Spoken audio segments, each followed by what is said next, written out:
Hello दोस्तों, कैसे हैं आप सभी। उम्मीद है अच्छे होंगे। रामा ग्लोबल एकेडमी में आप सभी का स्वागत है। दोस्त, अगर आप सभी यूपीएसआई 2025 और यूपी कांस्टेबल की जो आने वाली वैकेंसी हैं और जो आपकी यूपी ट्रिपल एससी के थ्रू जो 3284 जूनियर असिस्टेंट की पोस्ट है, अगर आप उसकी प्रिपरेशन अच्छे से करना चाहते हैं तो हम आपके लिए लेकर आ गए हैं सामान्य हिंदी की क्लास, जिसका वेटेज बहुत ज्यादा रहता है पेपर में। तो चलिए आज की क्लास को देखते हैं फ्रेंड्स। इसमें जितने भी क्वेश्चन हमने कवर किए हैं सभी इंपॉर्टेंट और सिलेक्टेड जो पिछली परीक्षाओं में पूछे गए प्रश्न हैं उनको हमने इस क्लास में चुना है।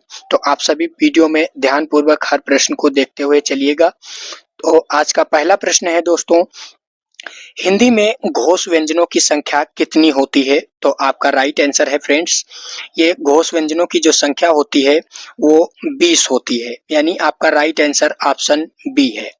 चलिए अगला प्रश्न है, दिया गया है जो माँ होता है वो किस प्रकार का वर्ण है। तो ये आपका ओष्ठ नासिक के वर्ण है माँ जो होता है, यानी ऑप्शन ए आपका राइट आंसर है।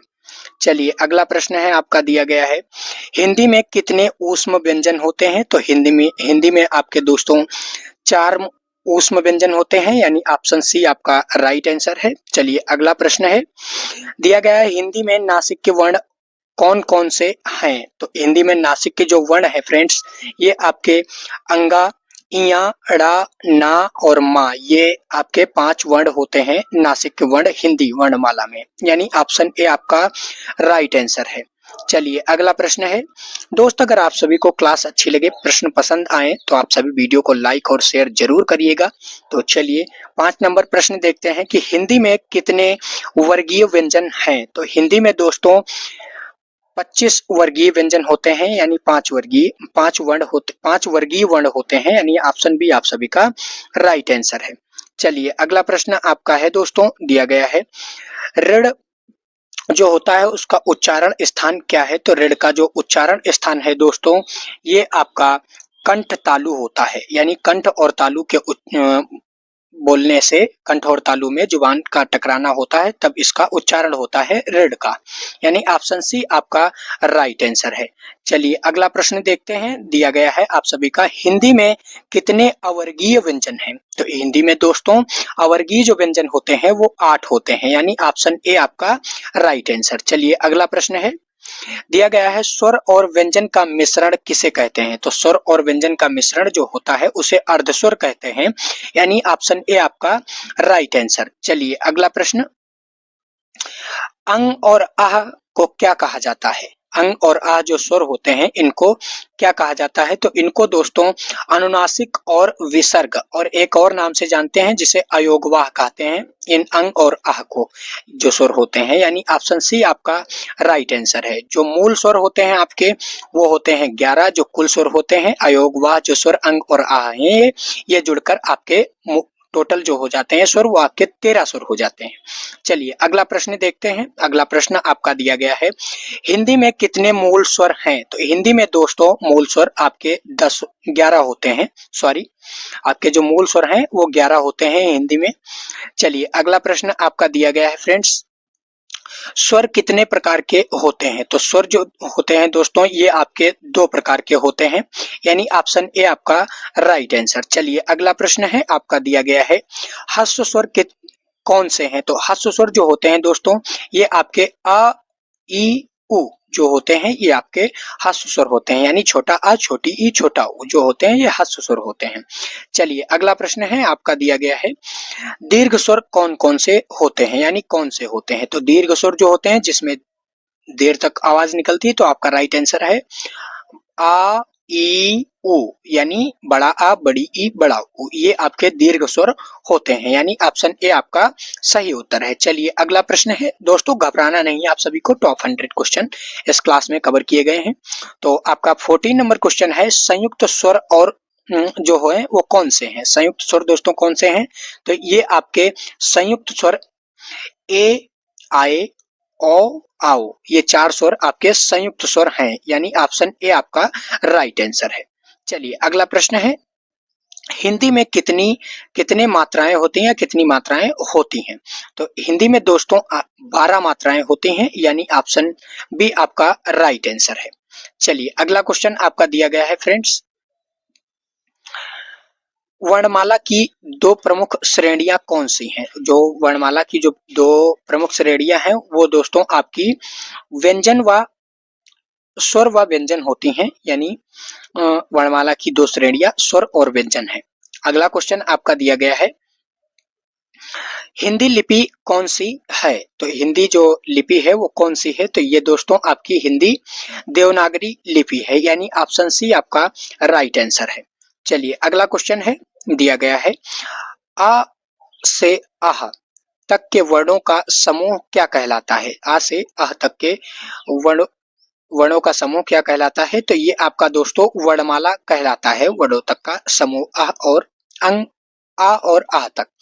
चलिए अगला क्वेश्चन दिया गया है आप सभी का, ऋण किस प्रकार का स्वर है? तो ऋण जो है दोस्तों ये आपका अर्धस्वर है, यानी ऑप्शन बी आपका करेक्ट आंसर। चलिए अगला क्वेश्चन, अंग और आह का वर्ग वर्ण जो है वो किस वर्ग में आते हैं? तो ये दोस्तों आपका जो अंग और आह है ये आपका स्वर वर्ग में आते हैं, यानी ऑप्शन बी आपका करेक्ट आंसर। चलिए अगला क्वेश्चन, हिंदी वर्णमाला में कुल कितने स्वर माने जाते हैं? तो हिंदी वर्णमाला में दोस्तों आपके 13 स्वर माने जाते हैं, यानी ऑप्शन सी आपका करेक्ट आंसर।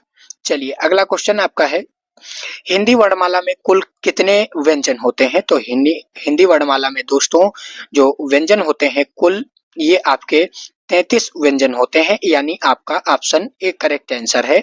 चलिए अगला क्वेश्चन, या, रा, ला और वा को क्या कहा जाता है? इन वर्णों को क्या कहा जाता है? तो इसका राइट आंसर है फ्रेंड्स, इनको अर्धस्वर कहा जाता है, इन वर्णों को, यानी या, रा, ला, वा को अर्धस्वर कहा जाता है। चलिए अगला क्वेश्चन है आपका दिया गया है, ड़ा जो होता है वो किस प्रकार का वर्ण है? तो ड़ा दोस्तों ये आपका मूर्धन्य नासिक के वर्ण है, यानी ऑप्शन बी आपका सही उत्तर।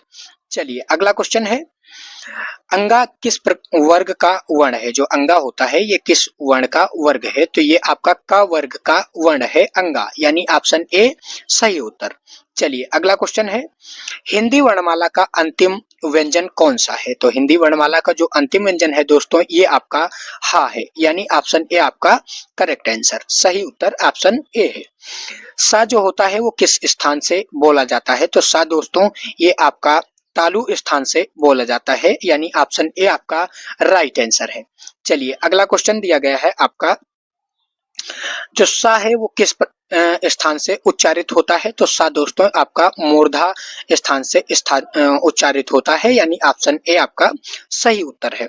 चलिए अगला क्वेश्चन आपका दिया गया है, सा किस स्थान से उच्चारित होता है? यानी जो 3 प्रकार के सा होते हैं, सा, सा, सा, ये जो सा है इसका उच्चारित जो स्थान है वो कौन सा है? तो इसका उच्चारित स्थान दंत है, यानी दांतों से इनका उच्चारण होता है। ऑप्शन ए आपका सही उत्तर। चलिए अगला क्वेश्चन है, हिंदी में कितने स्पर्श व्यंजन है? तो हिंदी में दोस्तों 25 स्पर्श व्यंजन होते हैं, यानी ऑप्शन ए आपका सही उत्तर है। चलिए अगला क्वेश्चन आपका दिया गया है, त्रा, ज्ञा और छा को क्या कहा जाता है? तो इनको दोस्तों संयुक्त व्यंजन कहा जाता है, त्रा, ज्ञा और छा को, यानी ऑप्शन ए आपका राइट आंसर। चलिए अगला क्वेश्चन दिया गया है, हिंदी वर्णमाला का पहला वर्ण कौन सा है? तो हिंदी वर्णमाला का जो पहला वर्ण है दोस्तों ये आपका आ है, छोटा आ आपका पहला वर्ण है हिंदी वर्णमाला का, यानी ऑप्शन बी सही उत्तर। चलिए अगला क्वेश्चन है आपका दिया गया है, स्वर स्वतंत्र क्यों कहलाते हैं? तो स्वर जो है दोस्तों ये आपके वे अकेले उच्चारित हो सकते हैं, इसीलिए स्वर स्वतंत्र कहलाते हैं, यानी ऑप्शन ए आपका सही उत्तर है। चलिए अगला क्वेश्चन आपका दिया गया है कि ला किस प्रकार का वर्ण है? तो ला दोस्तों जो है ये आपका दंत अर्धस्वर वर्ण है ला, यानी ऑप्शन बी आपका राइट आंसर सही उत्तर है।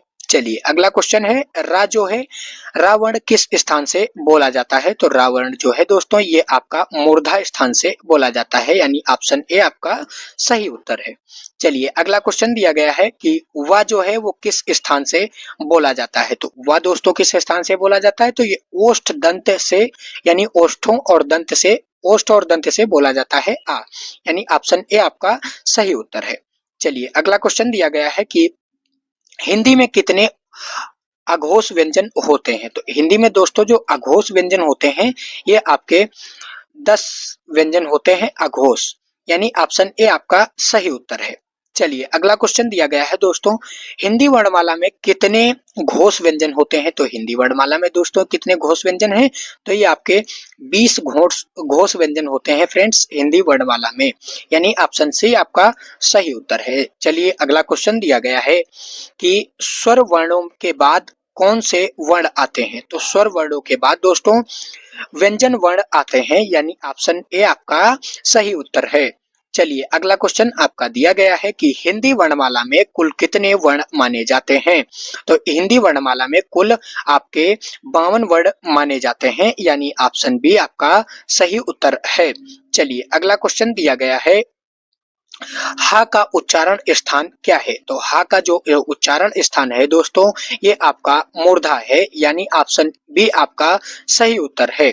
चलिए अगला क्वेश्चन दिया गया है कि इया किस वर्ग का वर्ण है। तो इया जो है दोस्तों ये आपका च वर्ग का वर्ण है, यानी इया आपका च वर्ग का वर्ण है, ऑप्शन बी च वर्ग आपका सही उत्तर है।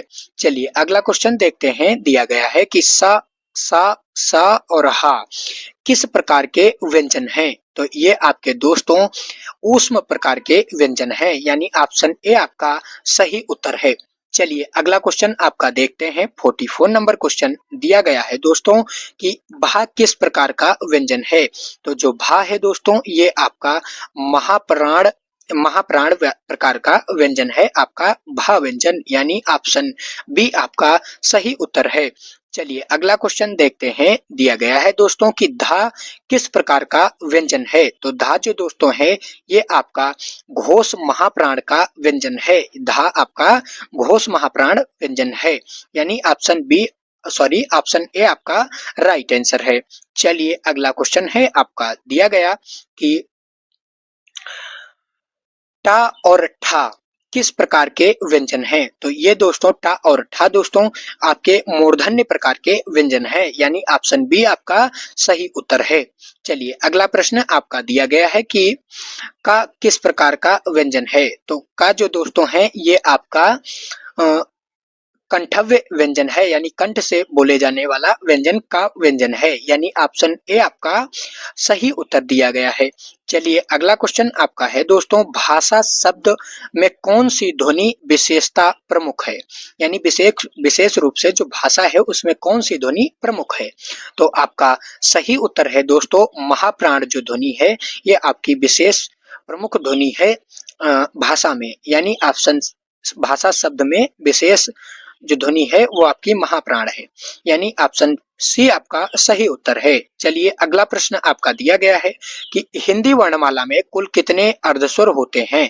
तो हिंदी वर्णमाला में दोस्तों 4 अर्धस्वर होते हैं, यानी ऑप्शन सी आपका सही उत्तर दिया गया है। चलिए अगला प्रश्न आपका है दोस्तों, हिंदी वर्णमाला का अध्ययन किस विषय में किया जाता है। तो हिंदी वर्णमाला का जो अध्ययन है दोस्तों ये आपका ध्वनि विज्ञान में अध्ययन हिंदी वर्णमाला का किया जाता है, यानी ऑप्शन बी आपका सही उत्तर है।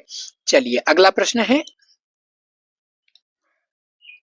तो दोस्तों आज की क्लास में हमने टॉप 50 क्वेश्चन कवर किए हैं। इसमें सभी क्वेश्चन फ्रेंड्स इंपॉर्टेंट और सिलेक्टेड हैं। तो दोस्तों कितने क्वेश्चन आपको पहले से पता थे या कितने क्वेश्चन आपने करेक्ट किए हैं कमेंट बॉक्स में जरूर बताना। और क्लास अच्छी लगी इसको आप लोग बताइएगा किस प्रकार क्लास कैसी थी, क्वेश्चन भी कैसे लगे। वीडियो पसंद आई तो वीडियो को लाइक शेयर जरूर करिएगा। चैनल पर नए हो तो चैनल को सब्सक्राइब कर लीजिए। और हाँ, हमारी हर रोज वीडियो 9 बजे हिंदी की सुबह मॉर्निंग में आती है। तो आप सभी यूपीएसआई और जो यूपी कांस्टेबल आने वाली परीक्षाएं हैं और ये आपकी junior assistant UP triple SC की जो 3284 वाली पोस्ट है, इसके लिए अगर आप अच्छे से प्रिपरेशन करने चाहते हैं तो हमारी प्रतिदिन क्लास 9 बजे सुबह आती है हिंदी की, सामान्य हिंदी की। तो इसमें आप लोग बने रहिए और अपना प्यार सपोर्ट देते रहिए, तो अपनी तैयारी को मजबूत करते रहिए। चलिए आज के लिए इतना ही, धन्यवाद दोस्तों, मिलते हैं अगली क्लास में सुबह 9 बजे कल।